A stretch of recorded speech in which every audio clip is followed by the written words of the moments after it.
bagian yang akan menentukan apakah 2-0 untuk Bigetron atau 1-1. Masih bersama dengan Mochan dan juga Coleus di sini. Let's go. go. Well, kita bahas early gamenya nih Mo ya. Joy dan juga Fanny dan juga seorang Hayabusa. Mereka berdua sama-sama assassin yang memiliki tempo untuk clear jungle-nya juga sama-sama lumayan cukup cepat. Bedanya adalah kalau Fanny dia bisa main lebih agresif dibandingkan Hayabusa. Karena memang damage dari kalau Steel Cable itu kan juga level 2 udah cukup untuk bisa ngenumbangin lawan yang mencoba untuk main agresif masuk ke jungle-nya Fanny. Oke. Tapi masalahnya kalau sesuai dengan planningnya ya. Yap. Masalahnya ini Fanny-nya aja udah dijagain, udah di cover nih. Betul. Karena nggak cuman Franco yang jagain Fanny, tapi kalian juga bakal dijagain kalau kalian beli Diamond Mobile Legends gratis kuota gaming mulai dari 8.000 aja ya. Di Bima Plus atau websitenya Bima Plus langsung sekarang. Kalian lihat tuh, Roosevelt-nya udah dibilang dari early game agresif banget. Itu VYN menjadi korban lagi dengan gesek-gesek gimangnya Roosevelt. Tapi buset Hayabusanya. Balik lagi dia. Habis Cuman ngucap ninggalin. salam aja dia. Assalamualaikum.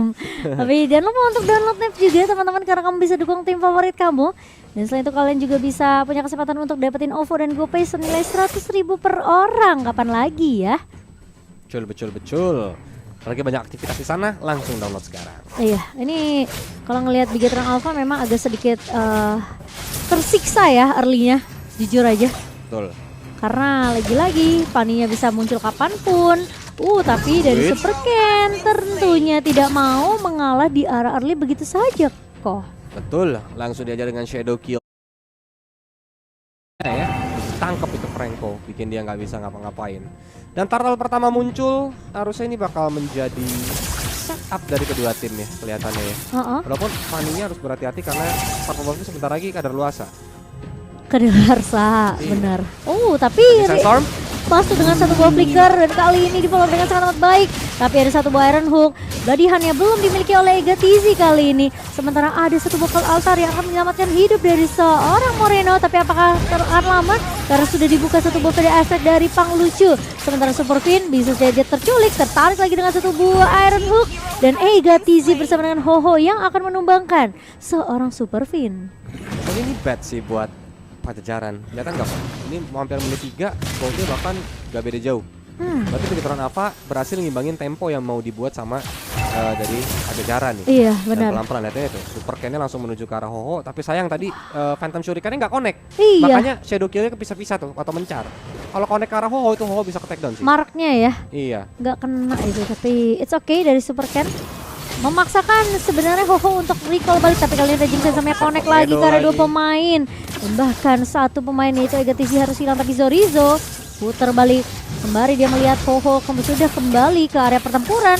Dan Roosevelt harus mundur dengan kabelnya, tapi di sisi lain Ho-Ho bakal coba untuk mengacak-acak. Masih ada Quicksand Guard yang sementara kali ini dengan satu buah retribution dari seorang Super Ken berhasil untuk melahap ke arah turtle-nya, tapi Super Ken bakal coba untuk mengejar ke arah seorang Ho-Ho. Namun Ho-Ho, where are you going? Aku terjebak di dua pemain, siapa yang harus aku pilih? Tapi sepertinya Zorizo terlalu terburu-buru. Enggak, ternyata dia mengkalkulasi adanya Quicksand Guard. Betul, jadi dia langsung ngorbanin biar dia kena serang ya, kena aggro turret, biar si Super Ken-nya bisa dive in dan berhasil mendapatkan poin kill-nya. Walaupun di tengah tadi ditukerin ya sama nyawa dari seorang Moreno. But again, Paramis adalah hero yang ngeselin teman-teman ya. Ketika dia punya stack, maka durasi dia ketika tertakedown itu cepat banget untuk comeback lagi di Lane of Doubt. Setuju. Dan dengan mungkin bisa dibilang zoning yang dilakukan sama Bigetron tadi ya ke area bawah, hitungannya memang sebenarnya cukup buying time lama tadi di area bawah karena mereka harus numbangin Ho-Ho sembari nunggu minion yang berjalan kan. Tapi itu worth it karena setidaknya mobilitas dari pemain-pemain Pajajaran ini masih sempat ketahan dikit. Tapi apakah Zorizo mampu untuk 1v1 dengan seorang Ho-Ho? Tapi di sisi lain Natex berhasil untuk menumbangkan Moreno yang masih belum punya stack. Tapi Super Ken, waduh, retrinya diambil gak tuh? Waduh, pusing tuh ya Roosevelt ya. Buset, bahkan Taran Revenge flicker ke arah depan, mencoba bangun simbol, tapi flicker dari Egatizi langsung dihajar dengan ada Shadow Kiru. Bahkan di tengah sana Pang Lucunya pun langsung disabet pakai simitarnya dari seorang Khalid. Itu kalau kita jadi temen kan biasa kita ya udah sini bagi dua gitu kan damage-nya darahnya. Lah ini pang lucunya darahnya tinggal sepixel. Iya. Malah kabur dia. Jadi mau nggak mau jadi tumbang dua-duanya. Waduh. Apalagi Altar Minotaur dijebolin ya. Wah, Oh enggak, belum.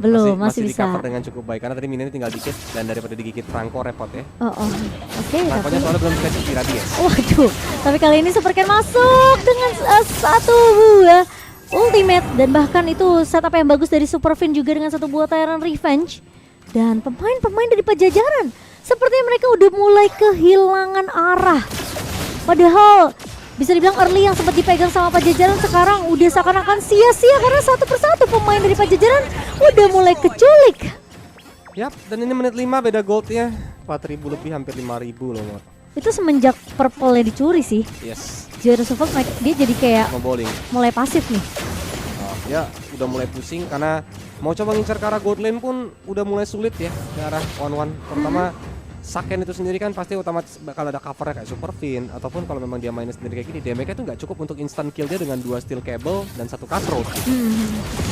Oke, tapi tentunya Purple yang akan menjadi incaran dari pemain-pemain Bigetron Alpha. Vengeance dibuka oleh seorang Ho-Oh, mencoba untuk membagi-bagi damage yang sudah keluar dari pemain-pemain Bigetron Alpha.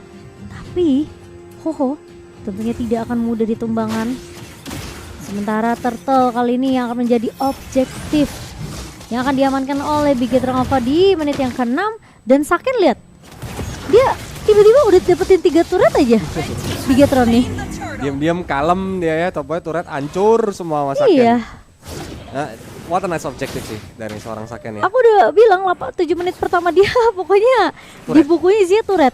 Nanti baru gitu habis itu dia baru join team fight, mau dapetin rotasi, dapetin semua jungle-jungle dari Pajajaran. Dan lihat tuh udah sampai di setengah, bisa dibilang ya 40% lah ya. Betul. Pemain-pemain Pajajaran tuh cuma punya 40% dari sekitar mapnya, 60% udah dipegang sama Bigetron Alpha. Yes, apalagi sekarang inner bottom turret nih ya, menjadi target berikutnya. Nah, Tapi ini dia Raging Sandstorm connect karena 2 hero di Bagus Tornado juga langsung dilepaskan. 2 hero tumbang Atex dan juga Egasi Saken. tidak bisa bertahan. Tapi Cloud Altar menjemput teman-teman yang lainnya dari seorang Moreno yang bagus banget. bagus banget, manis banget ke altar yang dibuka oleh seorang Moreno. Dia tahu posisi Saken berbahaya dengan satu buah Federasi yang dibuka oleh seorang Panglucu. Tapi ternyata masih ada misi penyelamatan dari seorang Moreno. Dan Sorizo tadi lagi-lagi bagus, Raging Sandstorm dan juga mungkin satu buah Tyrant Rage ini mesti di mungkin bisa dibilang harus diwaspadai sama Pajajaran karena munculnya itu dengan flicker biasanya. Betul, tapi ini dia ya, langsung digigit aja dengan adanya pelatihan. Bahkan di Passion dilepasin tapi Egasi tidak bisa bertahan. Raging Sandstormnya 3 hero, langsung terdekat di Tornado. Tapi sayang sekali masih bisa selamat dengan darah yang udah low banget. Tapi apakah bakal dijemput? Ternyata tidak, karena kali ini Inner Military menjadi targetnya. Bahkan Fanny pun hanya bisa pasrah melihat turretnya dihancurkan. Sudah tidak mampu untuk berbuat banyak, nggak bisa menahan pergerakan yang begitu agresif dari pemain-pemain Bigetron Alpha. Supercan masuk, namun hanya memberikan mark sedikit saja, namun tidak terlalu overcommit. Sementara kali ini Bigetron Alpha mereka memegang 4 turret di tangan di menit ke-8. Dan memang sempat ada kabel yang mencoba untuk mensayat ke arah pemain The Bigetron itu Saken. Tapi masalahnya Saken ini masih punya Needles of Power, masih bisa mundur. Yap.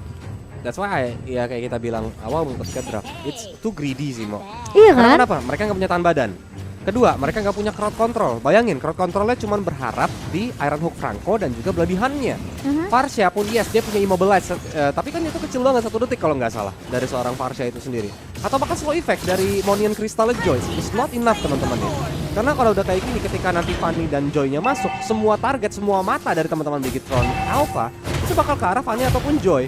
Dan itu bakal dengan cukup cepat meruntuhkan mereka kalau mereka nggak megang early game-nya. Seperti yang tadi udah Koli sama Momochan bilang. Terutama lihat item, baru ada Heptasis sama ada Malefic Roar, bayangin dari seorang Fanny.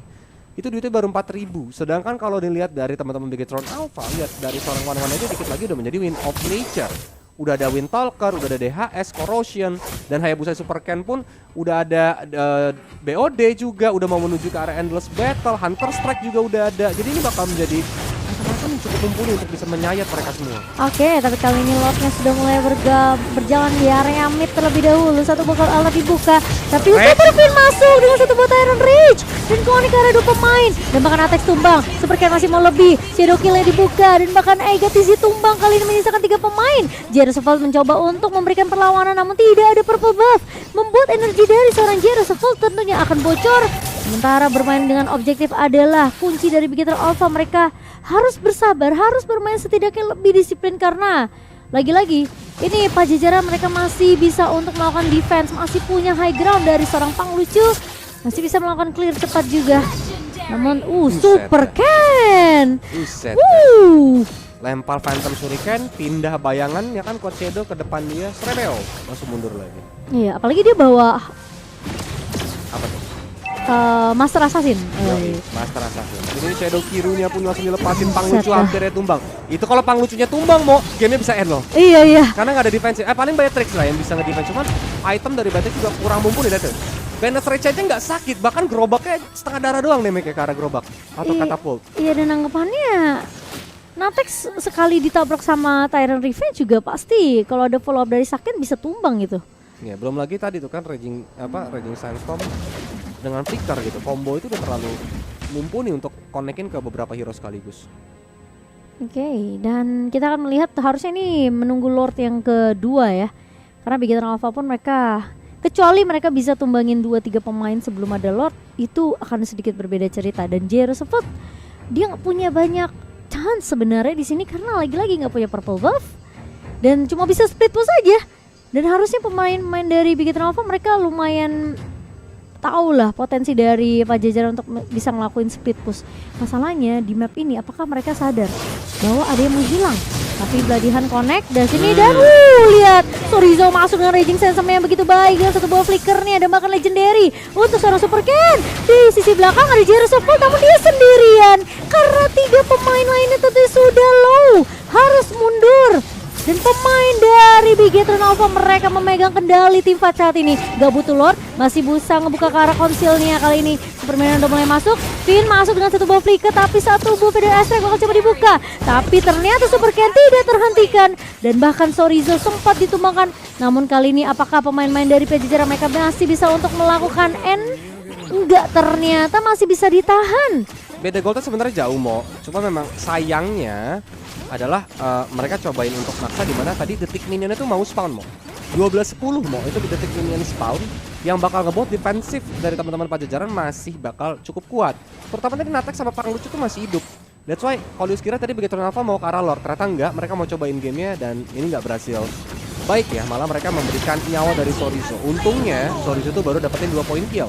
Kalau udah dapetin 3, at least itu shutdown dan itu bisa ngasih gold lumayan cukup besar kata teman-teman dari Pajajaran.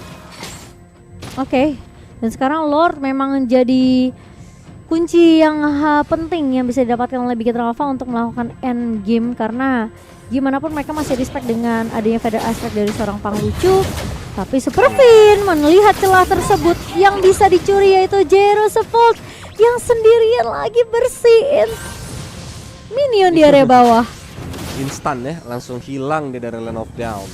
Dan apalagi nih harusnya flickernya belum ada. Kalau flicker dari Sorizo udah ada, dia tinggal nungguin Feather Airstrike Farsha di pop up sih.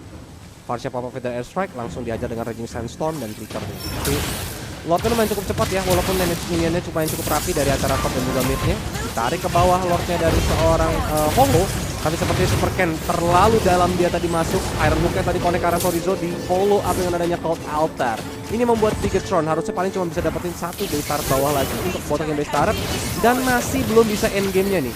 Tapi dia mencoba untuk mundur ke belakang, tapi Raging Sandstorm juga dikeluarkan. Terlalu dalam Sorizo, gak ada follow up, bahkan di belakang sana Ho-Ho-nya mencoba untuk maju. Byron Rex juga dikeluarkan, Ho-Ho-nya tumbang dan lihat dari seorang Saken dia berhasil terbang. Double kill diamankan, hampir triple kill tapi Natex masuk ke arah base. Base-nya terbuka lebar, dia pun langsung mencoba untuk hit karena minionnya lumayan cukup banyak walaupun Roosevelt dengan adanya Cutthroat mencoba untuk menghajar ke arah Saken. Tapi Saken survive, dia masih bisa selamat. Tapi dengan darah yang low banget akhirnya ter-shutdown. Masih bisa defend dari Pajajaran. Oke, Beginner Alpha mereka udah mulai lupa sepertinya dengan objektif yang sebenarnya mereka bisa dapetin itu bisa di end sebenarnya. Karena posisinya Saken ini udah berfokus sama base turretnya, tapi masalahnya memang ketika team fightnya agak sedikit sulit dari Vayne yang masuk dan posisinya bukan ngincernya ke arah Jerusalem, mau nggak mau ketika posisi dari Saken tumbang ya udah pasti damage-nya nggak akan cukup dari Bigetron Alpha. Betul.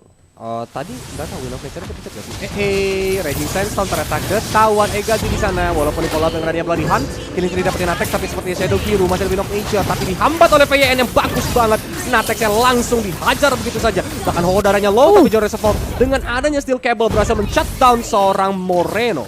Oke, sementara kali ini menyisakan 2 pemain saja dari Pajajaran. Main-main dari Bigetron mereka sudah mulai berkumpul juga di area base-nya, tapi Jerusalem akan hilang dengan begitu cepat. Sementara Egatizi akan menjadi pemain terakhir yang akan di wipe out dan Bigetron Alpha mereka berhasil untuk mengamankan 2-0 dan kemenangan yang masih tercetak untuk Bigetron tanpa ada kekalahan di hari kita yang kedua.